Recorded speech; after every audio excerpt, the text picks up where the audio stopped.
His name is Jack. He's a 7-year-old Bourbador. I'm not even sure if there is an actual breed like that, but that's what I call him. He's a cross between the powerful South African Boer Bull and the well-known, lovely-natured Labrador. In my opinion, Jack was lucky enough to get the best of both breeds. He is strongly built with a big head and broad shoulders. He's got loving brown eyes and the long-lasting patience of a saint. His little friend's name is Dixie. She is actually Jack's opposite. She is small and black and can sometimes be a bit of a bitch. She has appointed herself as Jack's boss lady, deciding when he needs to groom her, when he's allowed to eat, from which bowl and in which bed he's allowed to sleep. But they both form a big part of our family. I've always loved animals. I had several dogs and horses on the farm where I grew up. But my love for animals have certainly evolutionized. This word is most probably my own creation. On the farm, animals were loved and respected, but seen as creatures without any consciousness, purely driven by instinct. And when an animal misbehaved, our knee-jerk response was to reprimand or punish it, and obviously praise it for good behavior. I'd shout at them and punish them, and even tried the rolled-up newspaper method, but all of this seemed to make their behavior only worse. Much later in my life, I noticed how lovingly a friend of mine spoke to his 2 dogs, but more importantly, how extremely well behaved they were. I asked him about it, and he simply reckoned they understood what he was saying, and when their behavior was unacceptable, he always treated them sternly, but in love. He loved taking them for walks and always affirmed them in passing. This intrigued me and led to some self-study and more awareness on my side.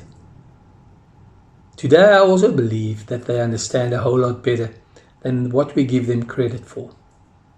They quickly realize the difference between right and wrong, and they pick up on our mood and tone of voice and facial expressions. They want to make their people happy. And the more they are reprimanded, the naughtier they become.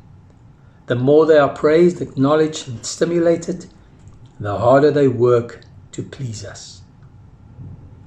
There are obviously exceptions as with anything, but I think we resort too quickly to punishment and criticism.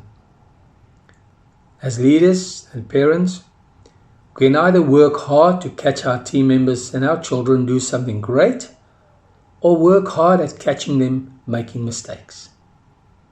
John C. Maxwell said, "People become what their leaders assume about them." We can assume that they are great and look for reasons why they made mistakes, or we can assume that they are useless and look for reasons to punish them or fire them.